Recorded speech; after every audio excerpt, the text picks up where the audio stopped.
د برېښنایي تذکرو دا مرکز چې 15 اتیا کارمندان لري هره ورځ د خپلو هیوادوالو په چوپړ کې ده او خپلو هیوادوالو ته د الکترونیکي تذکرو ټول خدمات وړاندې کوي. د یادولو وړ ده چې په دې مرکز کې د ورځې 200 فامیله چې له 15 الی 600 انفرادي کسان کېږي بایومټریک اخیستل کېږي او په همدې ډول په همدغه تعداد هیوادوالو ته الکترونیکي تذکرې صادروي.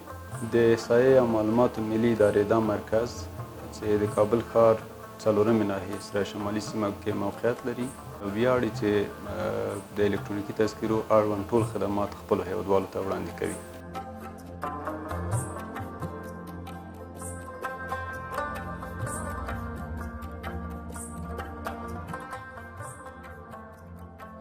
در تلاشی هستیم که مراجعین محترم خودم به وقت زمان معینش ما به خاطر بایومتریک بخواهیم، چون ما با مراجعین سر کار داریم.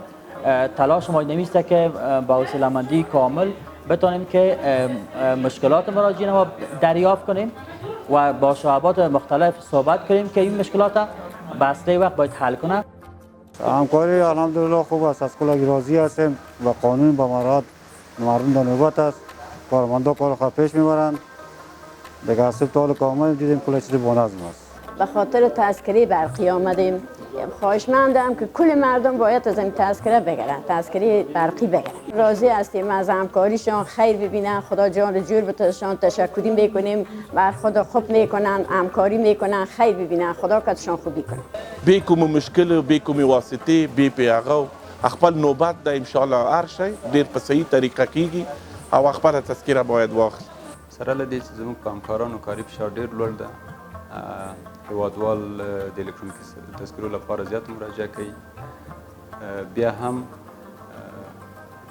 زموږ همکاران په خورا ښه نیت او حوصله‌مندۍ سره د خپلو هیوادوالو په خدمت کې دي. د خپلو هیوادوالو څخه غوښتونکی یم چې د دغه ملي هویتي او با اعتباره اسناد په ترلاسه کولو سره چې د برېښنایي حکومتولۍ بنسټ جوړوي، د جعل، فریب، فساد او تزویر په مخنیوي کې او خپلو هیوادوالو ته د لا ښه امنیت په تامینولو کې له حکومت سره همکار واوسي.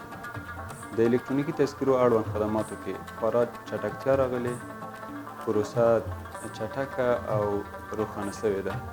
اوس افغان هیوادوال کولی سي چې د nid.nsia.gov.af ویبپاڼې ته په ورتګ سره خپل آنلاین فورم ډک او نږدې مرکز ته انتقال کړي چې د یو څو محدودو ورځو په جریان کې به د دوی بایومټریک او خپل الکترونیکي تذکره واخیستل شي.